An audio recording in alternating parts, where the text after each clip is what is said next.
So one of the things that the suburbs did is that it further increased the segregation between men and women, where we talked about in the first half of the course, where the workspace would oftentimes be, afforded to men in urban centers, where the women, again, was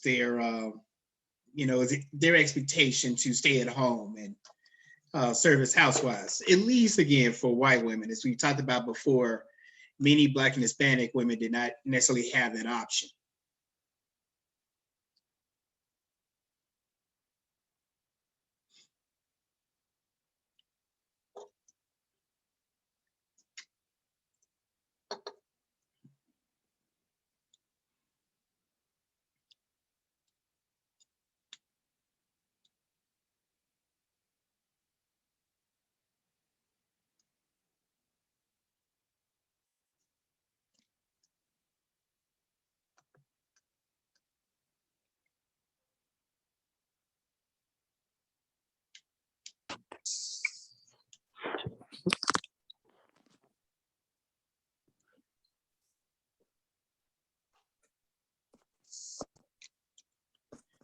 The way that housing um, was being framed would begin to change at this time.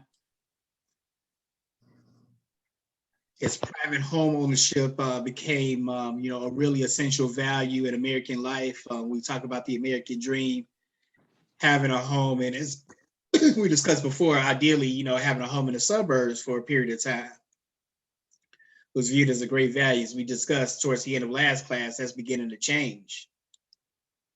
And it was, the city was mainly for, racial and ethnic minorities, often to be avoided by the middle class at all costs. And certainly not a space that was safe for women.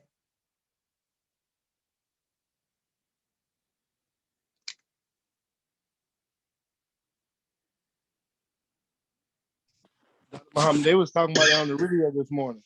Everything that we've been talking about in class, like the urban renewal plan. Um, I even found out this morning they used to build the bridgeways and stuff low, going towards the beaches and stuff in New York and all that, so Black people couldn't go because the buses couldn't fit on the bridge. Absolutely. Absolutely. Yes. These things are not done by accident or happenstance. And the infrastructure has absolutely played a great role. And we even see this here in the slide on the factors in the growth of suburbs. That the government action, play a tremendous role in this regard. It provided ready availability of not just land, but cheap land. A lot of people were able to make profit off of this enterprise, through the importance of land developers, and all types of other jobs that came about from, this great building boom of the suburbs, particularly in the 1950s and 60s.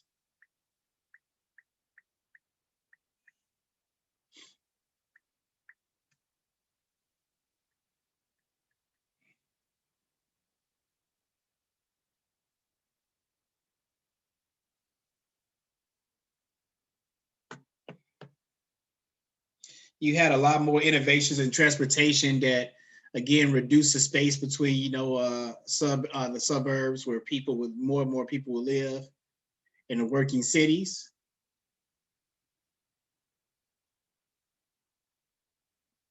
Housing became more affordable for middle class families. And there were a lot of governmental subsidies, both for suburban and urban families. Well, in this case, talking specifically about suburban families. And again, a lot of times, when you hear about, like government programs and things like that, a lot of times, people think about welfare and food stamps. Oh my God, we can't give these poor people this government money. But the middle class, and quite frankly, the rich even more, get all types of funds from the government.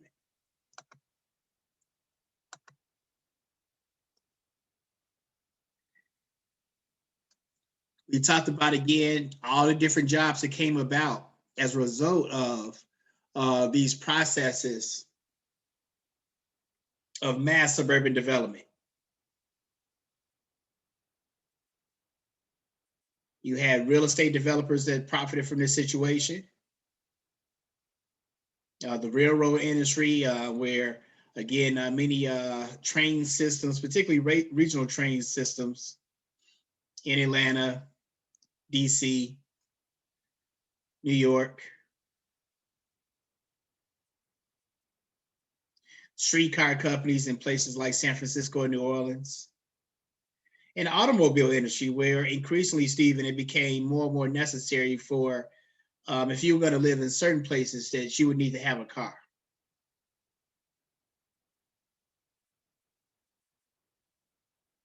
So the sale in automotives began to spike tremendously as well.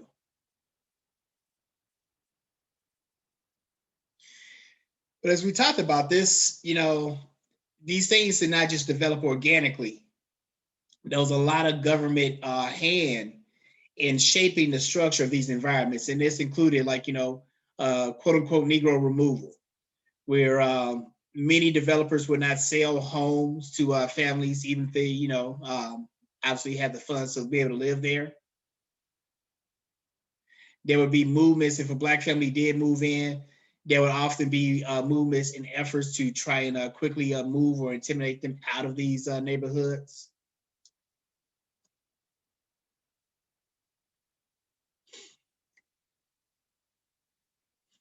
And again, the government housing created a huge, created some of these environments that, quite frankly, in many ways, we're still feeling the effects of today.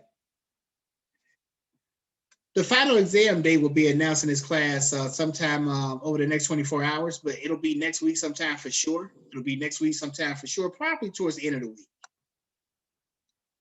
And one of the things that you definitely want to familiarize yourself with and prepare for the final are some of these specific laws. As we talked about in virtually every chapter of the second half, a lot of the direction and shape of urban environments has been very much influenced by some of these laws, such as the Federal Aid Highway Act of 1956 and separate housing acts in 1937, 49, and 54.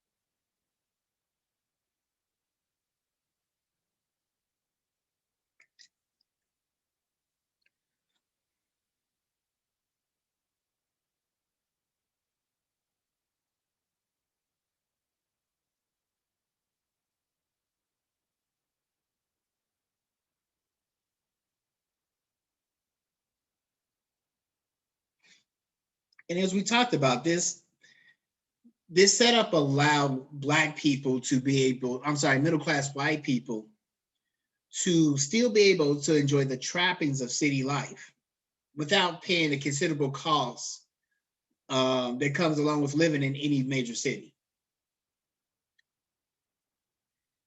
Meanwhile, many of the Black and brown people that were left behind in these cities were not able to get the full value for their properties through, again,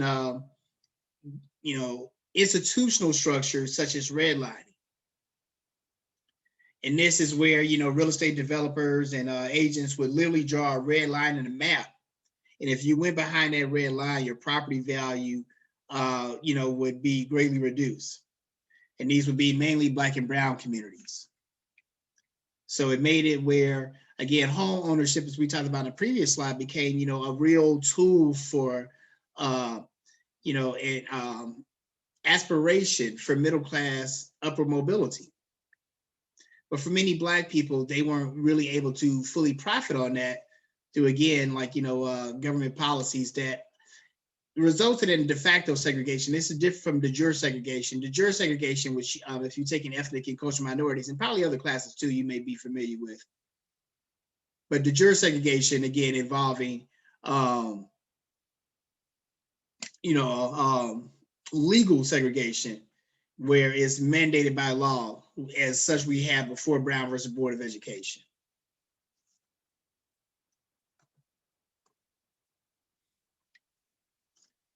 Where the suburbs was not enough, again, for people to kind of get away from the fear and danger of urban environments, gated communities will take a more important role.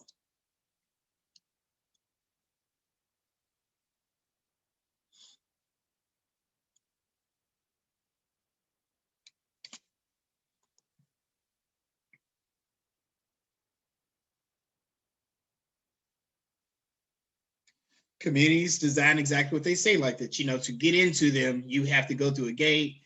Usually, may have to go through some kind of code, put in some kind of code or something.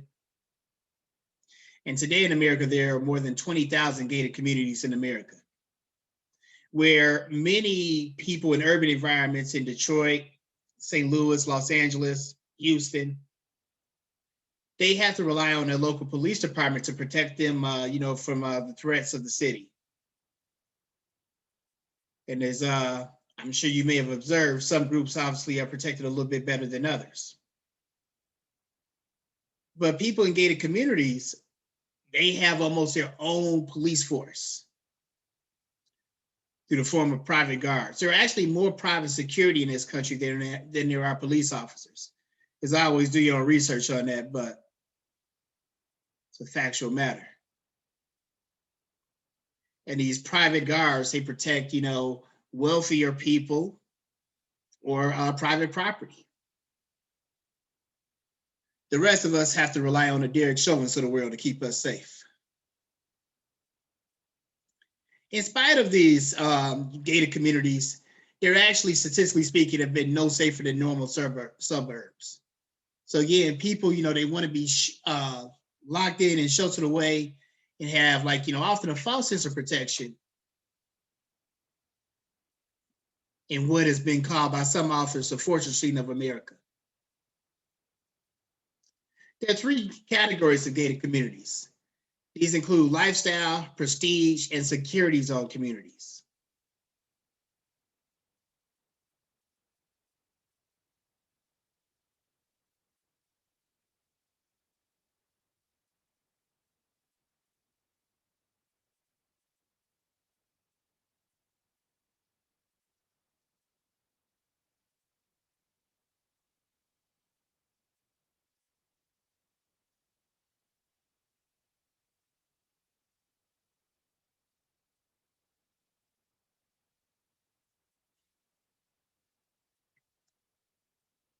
Again, we talked about, security.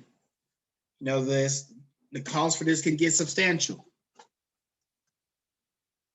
It's $4,000 or more a year for, constructing these gated entrances, to maintaining these gated entrances. You need two guards. They got to get paid. Security system itself.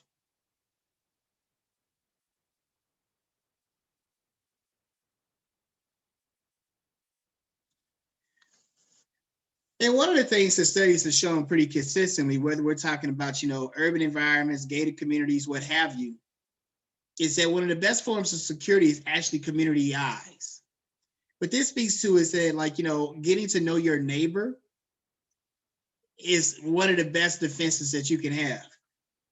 So your neighbor Deshaun may know, okay, look, Deshaun is usually at work between 11 a.m. and 3 p.m. What is his activity at his crib? This look a little strange. Let me, text him like, hey, Deshaun, somebody's supposed to be at your crib right now. So those kind of small things are often a lot more effective than, some security, person that probably is just doing this, to get their little minimum wage check and keep it moving. And they're not that invested in your private property.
You want us to answer those questions you got on the screen?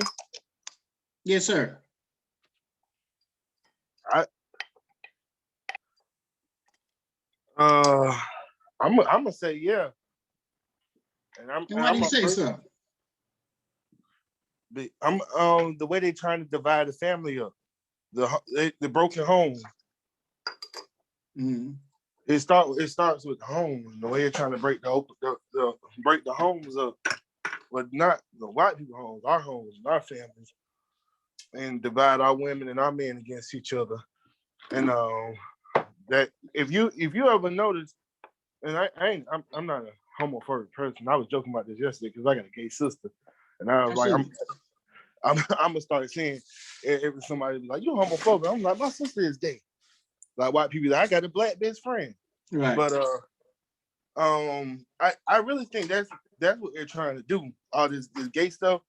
When you watching these movies and stuff and these TV shows, that's another thing. You always see it be a black gay guy. It always got to be a black gay guy, never a gay woman. And if it is a gay woman, it's gonna be a gay woman, a gay black woman, and you're gonna look, she's gonna be dating somebody out of her race. There's never two gay white guys or nothing like that. You hardly ever see that in a movie or a TV show. So I think now we get less dependent on each other because of the way that they're breaking the family up. Okay. Privatization of space is another challenge that we see in urban environments as well.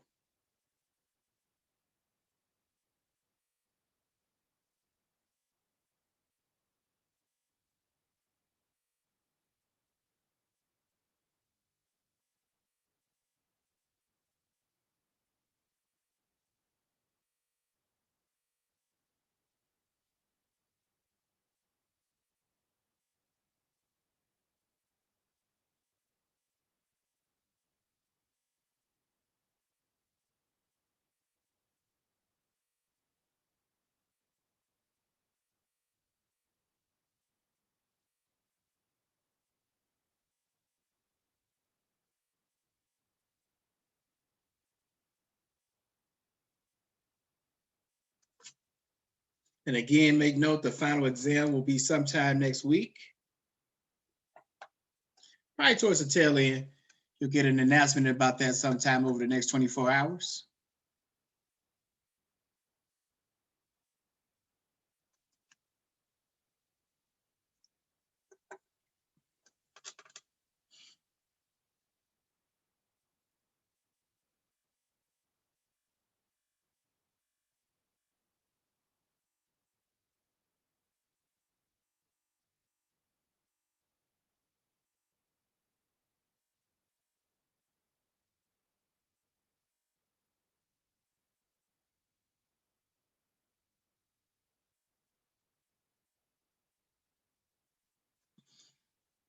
And the suburbs, again, just, they did not just become a place, but became, there became a value system associated with it.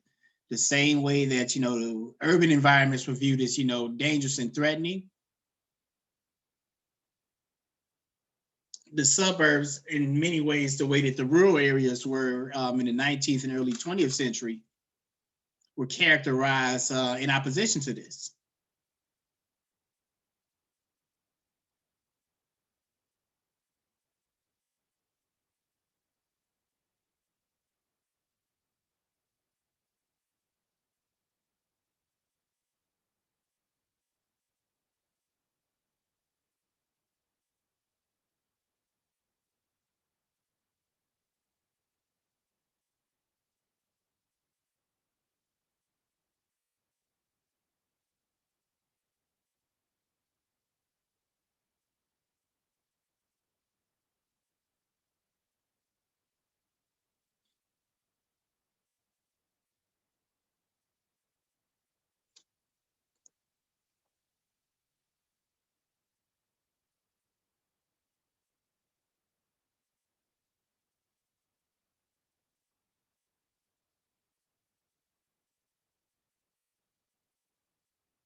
You also have more and more edge cities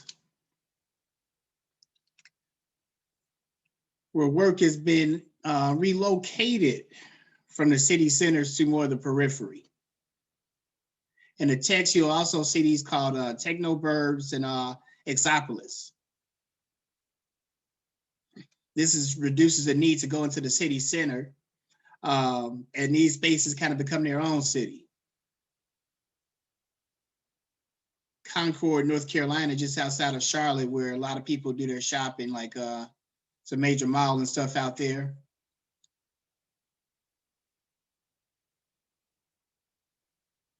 Kind of fits into this category. But these are, as opposed to, again, the early Detroits, Cincinnati's, Cleveland, where people came there for manufacturing jobs. They were actually building things. Again, these are not those when we're talking about edge cities. These are cities where people mainly go to shop. There are three types of edge cities. You have uptowns, boomers, and greenfields.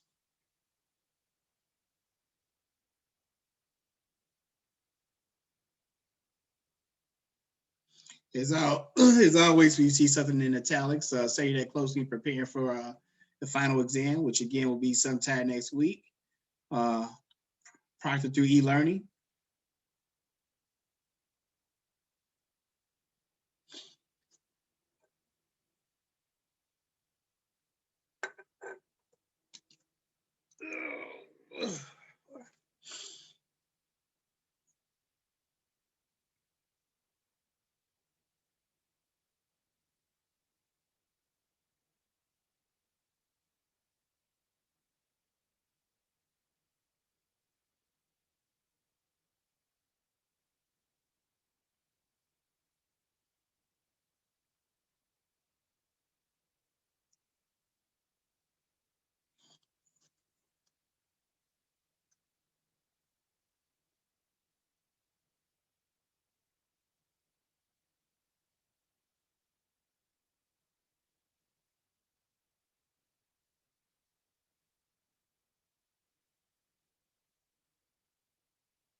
Uptowns, boomers, and greenfields.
All right, group, as always, this lecture is being recorded and will be posted. We'll pick up with this point on Wednesday. Again, check your email for the announcement of the final exam date.